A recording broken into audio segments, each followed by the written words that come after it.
that even mean, Bowers Game Corner? Hey there, YouTube. I'm back again today for another How to Play video, and today I'm going to teach you to play House Mouse from Sodalite Games. This is for 2 to 8 players. Take you 15 to 30 minutes to play, and it's for ages 8+. So the first thing you're going to want to do is take all these large square cards, mix them up, and then you're going to set up the board.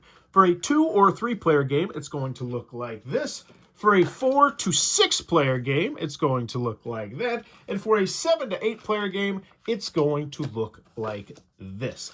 Now, for the space purposes of camera space, we're only going to set up a 3-player game right now, but you can put the rest of these back into the box. You will not need them. Each player is now going to pick out which mice they would like to utilize, pick that color, and you can put the rest of them back into the box.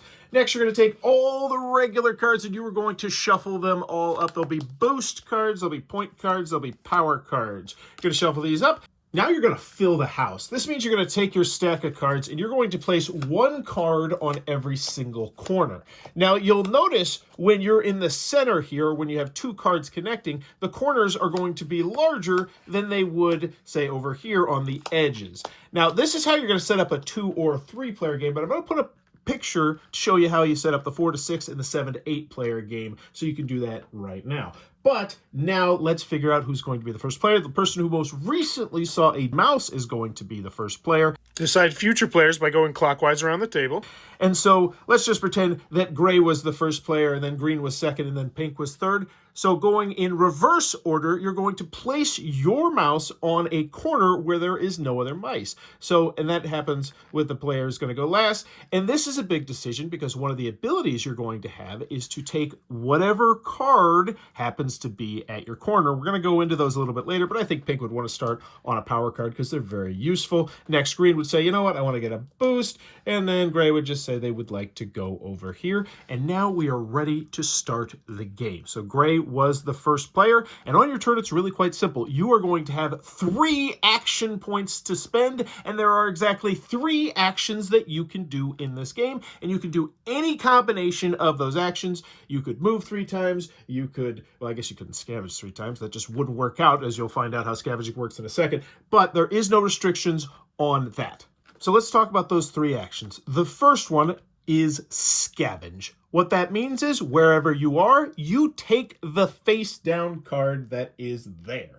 So in this case, gray would take this point card here. Now, when you get a point card, these are going to go into what's called your nest. If you're familiar with other styles of board games, think of it like your tableau. Essentially, it's going to go in front of you, and it's going to show everyone, because it's going to be face up, how many points or what special powers you have once you scavenge powers. But for now, this is in the gray player's nest, so we'll just set it off to the side right there. That was their first action. There's nothing left to scavenge here, so most likely they're probably going to want to do the move action, which is the second action we need to talk about. And how movement works is really quite simple. You can go to any unoccupied corner that is adjacent to you.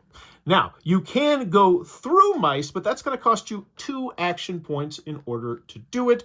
So instead of going through this green mouse, which I don't really think is that valuable because that would use our second and third action, we're going to go diagonal over to here to this power card. Now, one very, very important rule to note when you move is that if you move from a spot that does not have a card, then you immediately replace that with the topmost card. So gray has done their first action of scavenge, they have moved with their second action, and now they're going to do their third action of scavenging this power card. Now, power cards are very special. They're going to give you special abilities you'll be able to utilize once per round. So for instance, this one, force another player to activate a power card in their nest, but you choose what happens.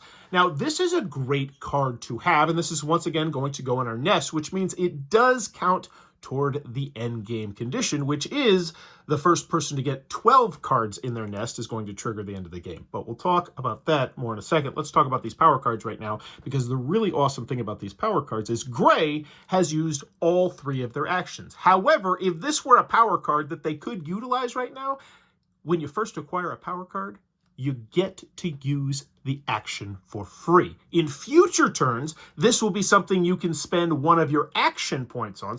which is the third action that we need to talk about, which is just to trigger a power card. That will cost you 1 action, assuming you didn't acquire it this round. So this power card would go into my nest, and now the gray player's nest would look like this, and the gray player's turn is over. A card does not go here, though, because no one has left this spot, which means it would go to the next player, which I believe was green. So green's going to scavenge for their first action because kind of a no-brainer, and they get a boost card. Now, boost cards are also very special. These do not go into your nest. These go into your hand, and there is no hand limit. You can have as many cards as you want in your hand, and boost cards can be played at any time, even when it's not your turn, and these are massively powerful. All their players discard 1 power card. That's huge because that can hurt them, obviously, but that also can mess with the end game conditions because if they're like 1 card away from, triggering the end of the game, you can make everyone lose 1 card.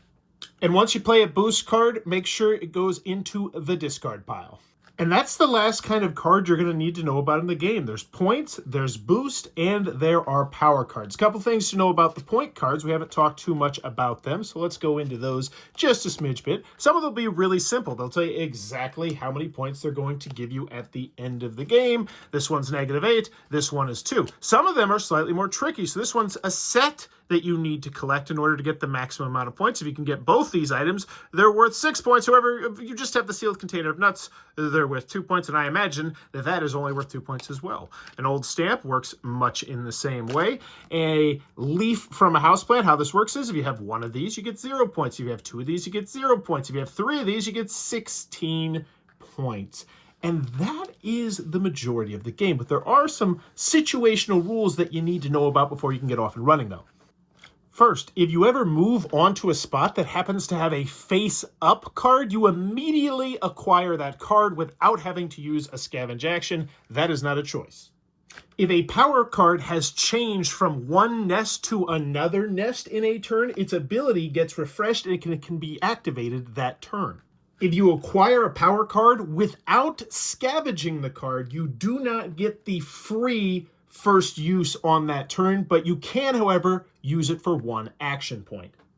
And last but not least, if you acquire your 12th card, which normally would signify the end of the game immediately, and that 12th card is a power card, then you get to use that power card 1 time before the end of the game if you would like, and then the game immediately ends.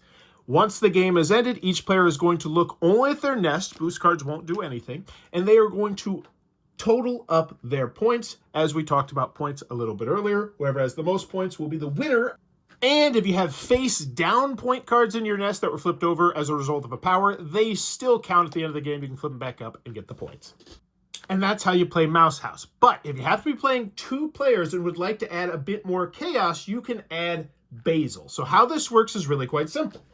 So during setup, the second player is going to place their mouse first, and then that player is also going to place Basil on any unoccupied corner they'd like, and then the first player will place their mouse as per normal. And during the game, Basil is always going to go last in turn order. Basil will always move toward the nearest face-down point card. And if 2 point cards are the same distance away, the last player chooses which direction Basil goes. And Basil will always scavenge point cards. So for instance, on this turn, if this was Basil's turn, first thing they'd do is they'd get this point card right here. And then the last player would either decide if Basil was going to go to the left or to the right in order to get that point card. And then they would also scavenge that point card as well. And that would be Basil's entire turn right there. Basil will never go for powers. Basil will never go for boosts. Now, in the scenario where Basil collects a face-up card, if it's a boost card, just discard it. If it's a power card, it goes into their nest, but they never utilize it. And if Basil is ever forced to do something by a human player, for instance, using a power card, Basil will do what is most beneficial for them as agreed upon by the players. The game still ends if Basil is the one that collects the 12th nest card, and Basil can win if they have the most points. But that's House Mouse. If it looks like it might be your cup of tea, be sure to check out that link down below. Also, if you enjoy the content, please be sure to click on that subscribe button down below. And as always, thanks for your time, YouTube.